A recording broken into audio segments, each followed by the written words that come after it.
Hello guys, study point by Abhay में आप सभी लोगों का स्वागत है। दोस्तों, आज हम आधुनिक भारत का इतिहास में जो महत्वपूर्ण घटनाएं हैं, उनसे संबंधित जितनी भी तिथियां हैं, यानी कि कौन सी घटना किस वर्ष में हुआ था, आज हम उन सब पर डिस्कस करने वाले हैं। तो चलिए बिना किसी देरी के हम वीडियो को करते हैं स्टार्ट। जैसा कि फर्स्ट है 1905 में। तो 1905 में कौन-सा ऐसी घटना हुई थी? तो बंगाल का विभाजन किया गया था 1905 में। इस समय यहाँ के जो गवर्नर जनरल थे वो करज़न थे। कौन थे? करज़न थे। तो ये याद रखिएगा 1905 में बंगाल विभाजन हुआ था और उस समय वहाँ के गवर्नर जनरल करज़न जो हैं थे। वहीं अगर जो बात कर लें कि 1906 में कौन-सी घटना हुई थी?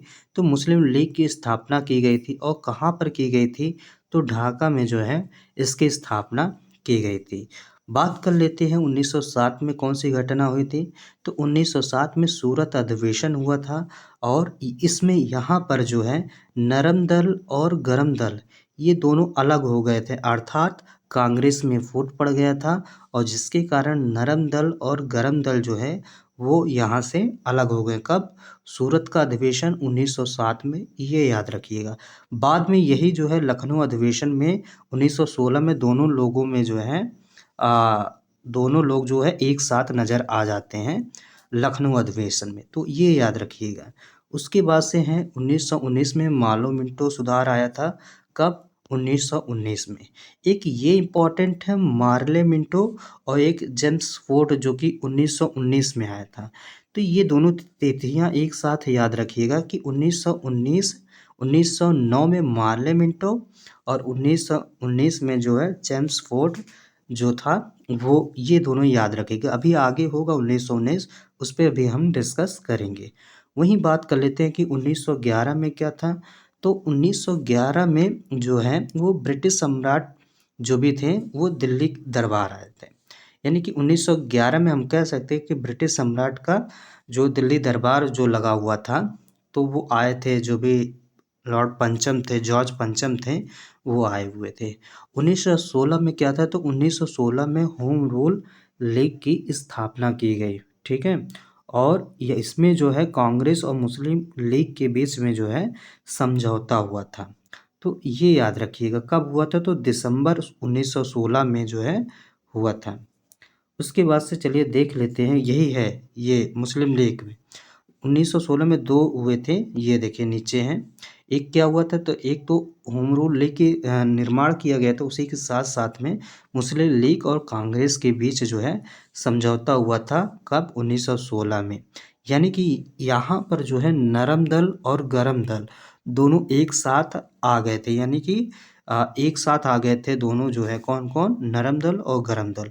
और वहाँ पर क्या हुआ था? अलग हो गए थे। बात कर लेते हैं कि 1917 में क्या हुआ था? तो महात्मा गांधी द्वारा चंपारण में आंदोलन की शुरुआत यहीं से किया गया था 1917 में, ठीक है? तो ये चीज़ याद रखिएगा। बात कर लेते हैं 1919 में रॉलेट अधिनियम आया था। कब? 1919 में। इसे काला कानून के नाम से भी जाना जाता है, जो कि बिना अपील, याद रखिएगा, बिना अपील, बिना वकील और बिना दलील के कानून भी इसी को कहते हैं। 1919 का जो रॉलेट एक्ट अधिनियम था, ठीक है? ये कब आया था? तो मार्च 1919 में। उसके बाद से बात कर लेते हैं 1919 में जलियांवाला बाग हत्याकांड हुआ था। इसकी डेट इम्पोर्टेंट है, इसकी डेट है 13 अप्रैल 1919। ये इसकी डेट इम्पॉर्टेंट है जलियांवाला बाग हत्याकांड की। ये कहाँ हुआ था? तो ये अमृतसर में हुआ था। कहाँ? अमृतसर। कहाँ पर है ये? पंजाब में है। तो ये याद रखिएगा।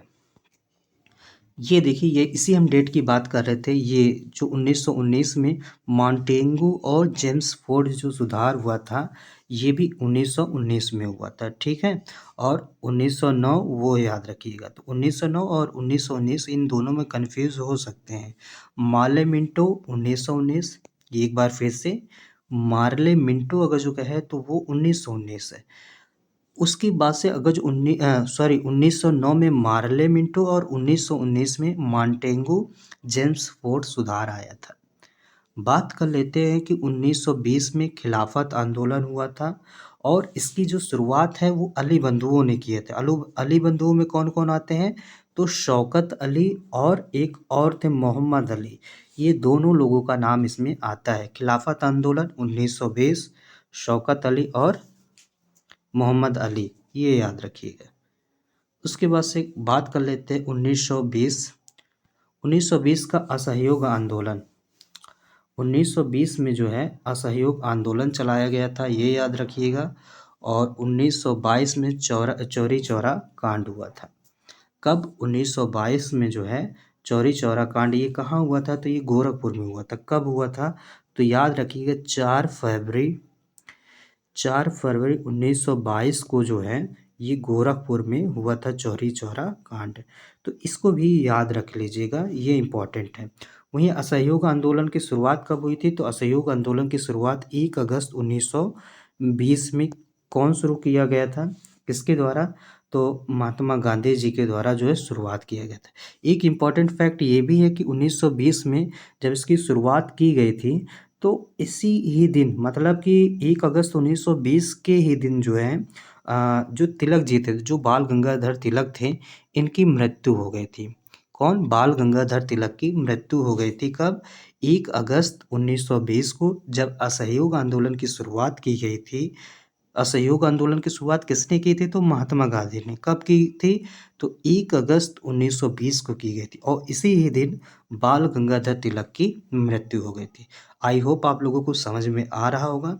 उसके बाद से हम बात करते हैं दोस्तों, इसी के बाद में ही एक चीज़ और याद रख लीजिएगा कि 1920-22 तो हो गया, लेकिन 1923 में क्या था? 1923 में जो है स्वराज जो है स्वराज पार्टी की जो है स्थापना की गई थी। 1923 में स्वराज पार्टी, याद रखिएगा, 1923 में स्वराज पार्टी की स्थापना की गई थी और किसके द्वारा की गई थी? तो मोतीलाल नेहरू और सी.आर. दास। सी.आर. दास मतलब चित्तरंजन दास के द्वारा जो है किया गया था। उसके बाद से 1927 में साइमन कमीशन की नियुक्ति होती है। कब? 1927 में। उसके बाद से 1928 में साइमन कमीशन का आगमन होता है भारत में। याद रखिएगा कि साइमन कमीशन जो है इसकी नियुक्ति कब होती है? तो 1927 में। जबकि ये भारत कब आता है? तो 1928 को। ये याद रखिएगा। अच्छा, 1928 मतलब 3 फरवरी, याद रखिएगा 3 फरवरी 1928 को जो है ये भारत आता है और इसी के ही विरोध प्रदर्शन में लाठीचार्ज किया जाता है और इसी के ही दौरान जो है जो लाला लाजपत राय थे, कौन? लाला लाजपत राय। लाला लाजपत राय जो थे, लाठी जब चार्ज किया गया था तो इनके सर पर चोट आ गया था और गंभीर चोट लगने की वजह से जो है इनकी मृत्यु हो गई थी। कब? 1928 में, जब साइमन कमीशन भारत आता है। इसी के विरोध में क्या होता है? लाठी चार्ज होता है और इसी के दौरान ही जो है यहाँ पर जो है लाला लाजपत राय की मृत्यु हो जाती है। ये याद रखिएगा, 28 में याद रखिएगा, ठीक है। नेक्स्ट चलते हैं कि 1929 में क्या हुआ था? तो 1929 में जो है भगत सिंह द्वारा केंद्रीय असेंबली में जो है बम विस्फोट किया गया था, ठीक है। बम विस्फोट किया गया था कब? 1929 में। और इसमें कौन-कौन शामिल था? तो भगत सिंह थे और एक बटुकेश्वर दत्त थे। कौन? बटुकेश्वर दत्त था। ये क्वेश्चन पूछा गया था कि जो असेंबली में बम फोड़ा गया था तो इनके साथ और कौन थे? तो उनका नाम बटुकेश्वर दत्त है। ये भी याद रखिएगा, जो असेंबली था 1929 में हुआ था तो उसमें भगत सिंह और बटुकेश्वर दत्त जो हैं ये दोनों ही इसमें शामिल हुए थे और बम फोड़े थे, ठीक है। तो ये याद रखिएगा इसमें जो है। उसके बाद से नेक्स्ट चलते हैं 1929 में ही कांग्रेस द्वारा पूर्ण स्वतंत्रता की मांग की गई थी। कब? 1929 ये कहाँ? लाहौर अधिवेशन हुआ था। याद रखिएगा 1929 का लाहौर अधिवेशन हुआ था और यहीं पर ही सर्वप्रथम जो है पूर्ण स्वाधीनता यानी कि पूर्ण स्वराज की मांग की गई थी 1929 का लाहौर अधिवेशन में। बात कर लेते हैं कि 1930 में तो 1930 में सविनय अवज्ञा आंदोलन हुआ था। क्या हुआ था? 1930 में सविनय अवज्ञा आंदोलन हुआ था, ठीक है। वहीं अगर जो बात कर लेते हैं, 1930 में एक और हुआ था, प्रथम गोलमेज सम्मेलन की शुरुआत की गई थी। कब? 1931 1930 में। इन सब चीज़ों से एक हम और इम्पोर्टेंट फैक्ट बता देना चाहते हैं कि सविनय अवज्ञा आंदोलन जो था, इसकी जो शुरुआत की गई थी वो 6 अप्रैल 1930 से, जो 1930 को किया गया था सविनय अवज्ञा आंदोलन की शुरुआत। और दोस्तों इसी के ही दौरान, सविनय अवज्ञा आंदोलन के ही दौरान जो है एक और इम्पोर्टेंट फैक्ट इसमें याद रखिएगा कि जो गांधी जी थे, इसी के ही दौरान यहीं पर जो है दांडी मार्च निकालते हैं। कौन? गांधी जी। दांडी मार्च यहाँ से निकालते हैं। तो वो कब निकालते हैं? तो 12 मार्च से लेकर 6 अप्रैल तक, 12 मार्च से 6 अप्रैल तक जो है गांधी जी जो हैं यहीं से स्टार्ट करते हैं। नमक कानून का जो भी उल्लंघन हुआ था, तो उसके लिए दांडी मार्च की शुरुआत गांधी जी ने किया था। कब? तो 12 मार्च से 6 अप्रैल सन 1930। तो इसमें ये भी याद रखिएगा, ठीक है। नेक्स्ट उसके बाद से चलिए देखते हैं कि प्रथम गोलमेज सम्मेलन जो है 1930 में हुआ था, और इसको याद रखिएगा ये कब से कब हुआ था। तो इसको हम बता देना चाहते हैं कि इसकी जो 12 नवंबर 1930 से लेकर के ये 19 जनवरी 1931 तक जो है चलता है।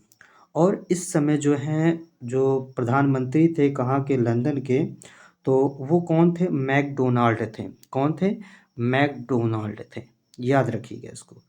बात कर लेते हैं 1931 में द्वितीय गोलमेज सम्मेलन हुआ था।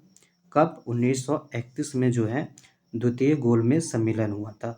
और गांधी जी जो हैं, ये एक ऐसा एकमात्र सम्मेलन था जिसमें गांधी जी जो है हिस्सा लिए थे। तो क्वेश्चन ये भी हो सकता है कि बताइए गांधी जी ने कौन से गोलमेज सम्मेलन में भाग लिए थे? तो गांधी जी जो हैं वो द्वितीय गोलमेज सम्मेलन में भाग लिए थे। क्वेश्चन है कि ये भी पूछता है कि बताइए ऐसे कौन व्यक्ति थे जो जिन्होंने तीनों गोलमेज सम्मेलनों में भाग लिया? तो भीमराव अंबेडकर जी जो हैं वो ऐसे एक व्यक्ति थे जिन्होंने तीनों गोलमेज सम्मेलनों में भाग लिया था। बात कर लेते हैं 1932 में तृतीय गोलमेज सम्मेलन हुआ था। इसको भी आप याद रखिएगा। इसी के दौरान 1932 में ही एक सांप्रदायिक निर्वाचन प्रणाली की घोषणा भी की गई थी। कब? 1932 में। और 1932 में इम्पॉर्टेंट रहेगा पूना पैक्ट। अच्छा, पूना पैक्ट में क्या हुआ था? तो पूना पैक्ट में जो है ये आपका जो है गांधी जी और भीमराव अंबेडकर के मध्य में जो है समझौता हुआ था। कहाँ पर? पूना पैक्ट में। कब? 1932 में। तो ये सारी चीज़ें आप याद रखिएगा कि कब क्या हुआ था। और इसी के दौरान अगर जो हम बात कर लेते हैं 32 हो गया। 32 के बाद आप एक ये याद रखिएगा कि 39 में, जो 1939 था, तो 1939 में सुभाष चंद्र बोस जी के द्वारा, किसके? सुभाष चंद्र बोस जी के द्वारा जो है फॉरवर्ड ब्लॉक का गठन किया गया था। कब? 1939 में। ये भी चीज़ इम्पॉर्टेंट है, इसको भी आप याद रख लीजिएगा, ठीक है। चलिए उसके बाद से नेक्स्ट हम चलते हैं। नेक्स्ट 39 के बाद से 40 में देख लीजिएगा 1940 में क्या हुआ था। तो 1940 में अगस्त प्रस्ताव आया था। कब? 1940 में जो है अगस्त प्रस्ताव आया था। ये इसको जो है याद रखिएगा। उसके बाद से 1942 पे हम चलते हैं। 1942 में क्रिप्स मिशन का आगमन होता है, ठीक है। 1942 यानी कि कब आया था? लगभग नहीं, मार्च 1942 में जो है क्रिप्स मिशन का जो है आगमन होता है। कहाँ पर? भारत में, ठीक है। तो ये याद रखिएगा। उसके बाद से हम बात कर लेते हैं 1942 में ही इसी के ही दौरान जो है डेट है, एक डेट याद रखिएगा कि 9 अगस्त। क्या है?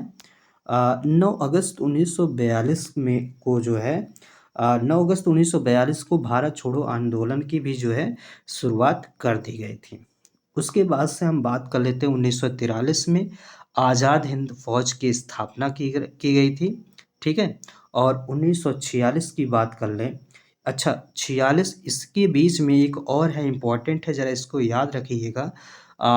इसी के बीच में ही है 1945।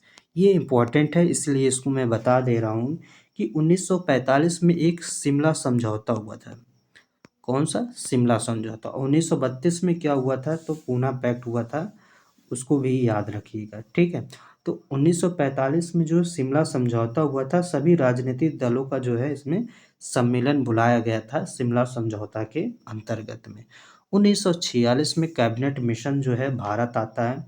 कब? 1946 में कैबिनेट मिशन भारत आता है। और इसमें बता देना चाहता हूँ कि इसमें जो हैं पैथिक लॉरेंस थे।